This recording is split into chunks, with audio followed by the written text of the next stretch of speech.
असा प्रश्न आला तर बरेच जण गणतात. तर असा प्रश्न सॉल्व्ह करूयात आपण सेकंदात. प्रश्न दिलेला आहे आपल्याला, एका गाडीस एक स्टेशन पासून दुसऱ्या स्टेशनवर जाण्यासाठी ताशी 40 किलोमीटर वेगाने तास लागतात. तिचा वेग ताशी 50 किलोमीटर केल्यास तिला एका स्टेशन पासून दुसऱ्या स्टेशन पर्यंत जाण्यासाठी किती वेळ लागेल? तर काय करायचं आहे बघा, पहिला किती दिलेला आहे वेग 40 किलोमीटर. त्याच्यानंतरला आपल्याला काय सांगितले, किती वेळ दिले 10 तास.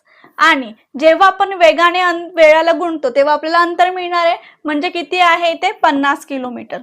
ठीक आहे, 10 एक 10, 10 पाची 50, 5 आठे 40. सो किती तास लागणार आहे? 8 तास लागणार आहे. ऑप्शन नंबर 4 करेक्ट येईल.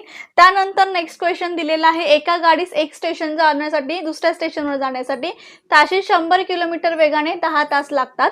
तिचा वेग ताशी 200 किलोमीटर केल्यास तिला एका स्टेशन पासून दुसऱ्या स्टेशन पर्यंत जाण्यासाठी किती वेळ लागेल? याचं उत्तर तुम्हाला कमेंट बॉक्समध्ये द्यायचं आहे. आणि शॉर्ट ट्रिक आवडली असेल तर व्हिडिओला लाईक शेअर कमेंट नक्की करा आणि फॉलो करायचे. थँक्यू.